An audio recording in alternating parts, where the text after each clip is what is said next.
Want to create Sony ZV E10 videos that look professional and grab attention? Then here's 10 huge mistakes you've got to avoid with the Sony ZV E10. When it comes to exposure, the Sony ZV E10 can do good enough when it's running in auto on its own. However, sometimes it can get too bright or too dark. So if you're just starting out, what I would suggest is dial this bad boy into shutter priority, 1/50 for that cinematic motion blur, and then the camera kind of does the rest. However, be aware of the ISO settings. ISO is kind of how bright or how dark the sensor gets, and if this is an auto, it can get too bright or it can get too dark and introduce loads of different problems. So what you could do is just put it into manual ISO mode and then dial it in to whatever looks good on the monitor. I'm not getting into the science of exposure here, but just if you're starting out, basic gets the job done and done well.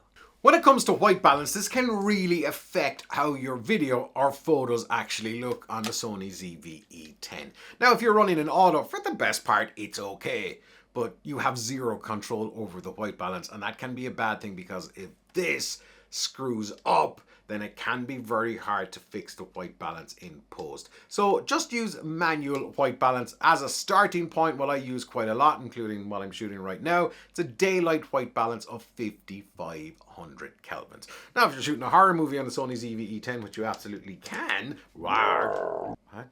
then you can make it cooler or more warmer depending on whatever you're going for. But 5500, good starting point. Don't hit the lens. The next huge mistake is that you are spending way too much time fiddling with color profiles. If the words HLG2 or HLG3 or S-Log2 or S-Log3 causes you to get a dose of the shivers, then just turn off picture profiles. You don't really need them. To be honest, here's what you should really be asking yourself. The time that you'd invest in trying to how to expose S-Log3 or color corrected and color graded, is that time better spent kind of just making a slightly better video with a little bit of a better story and spending more time in the edit, cutting out all the trash?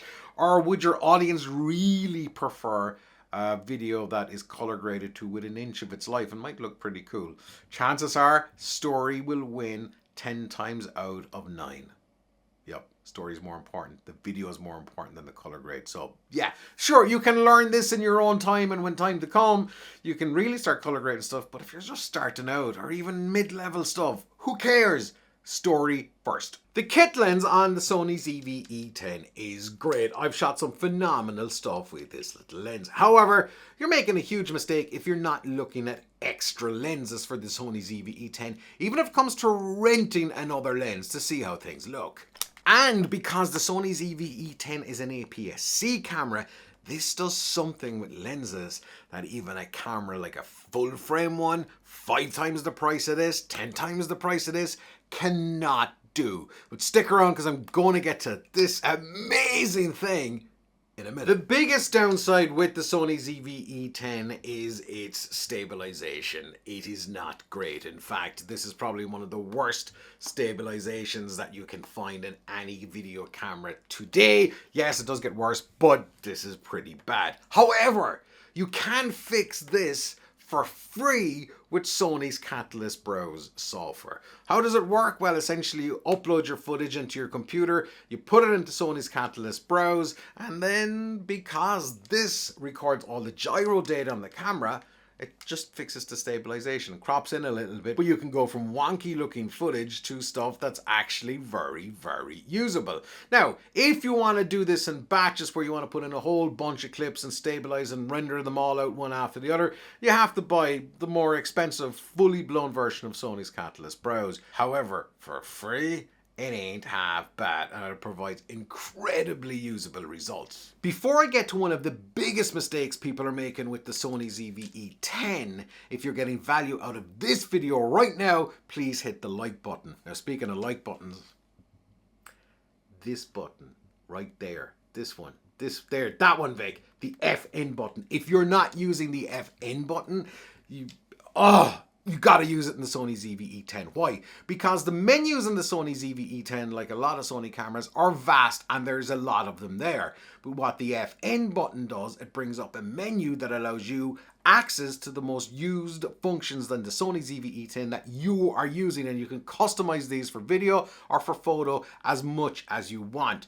Don't just dive in and start putting stuff in left, right and center. What I would suggest, especially if you're new to the camera, spend a couple of days shooting, having fun with it, and then you're going to say, okay, I'm always going to be changing this, I always find myself I'm going to be changing that. So find the features and functions that you're changing quite a lot and put them into the FN menu, and then your workflow is going to be so much easier, so much faster, and so much better. But what about the stuff that you can't put into the FN button customization? Because there are a few things that just will not work with it. Well, just use the quick menu. Create a menu for all the other stuff that you use on a regular basis. So for me, I don't have a huge quick menu, but what I do have is the format function on my quick menu, which means I can quickly format an SD card as opposed to be digging through aeons and eons and anyway, besides digging through loads of menus. If you don't have a zoom lens and you're just looking for a few extra millimeters, don't know anybody who's looking for a few extra millimeters.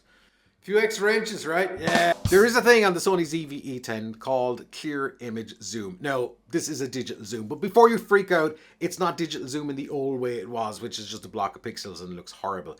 Sony's clear image zoom allows you to push in just a little bit more, even on a lens like this, which isn't a zoom lens. In fact, clear image zoom works in any lens, don't matter what the type of lens it is. You don't really lose any noticeable quality whatsoever, and it means that you can push in a little bit more with this insane clear image zoom. I have no idea how they do it. It's actually that good. A big mistake that a lot of people also make with the Sony ZV E10 is they just take the camera as it is. Get yourself a cage though. Why should you get a cage for the Sony ZV E10? Because not only will the extra weight of the cage just give you a little bit more stability, which is a good thing, especially with that dodgy stabilization, but you can mount loads more accessories to the Sony ZV E10. You can change the mic position maybe over here. You can do whatever you want, more lights, anything. So a cage for the Sony ZV E10, while not expensive, but while not $9.99 either, will absolutely increase the functionality of your Sony ZV E10 tenfold. Now, I've left a link in the description for cages that I use and recommend.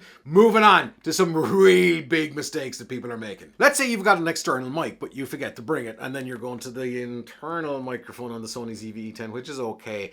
Double check the sound levels, because all different mics have different levels. Some might be too loud, so you have to bring the sound levels down. Some might be too low, and you've got to bring the sound levels up. Either way, they all sound different, so double check your sound levels, because the last thing that you want is to record a video and it's like too loud and distorting and the footage is ruined, or it's too low and nobody can hear you. Either way, it can screw up your video hugely, so always double check your sound levels on the Sony ZV E10. Earlier I mentioned that the Sony ZV E10 is an APS-C camera. Now that might mean nothing to a lot of folks, and that's okay. But APS-C is a crop factor on the Sony ZV E10, it's 1.4.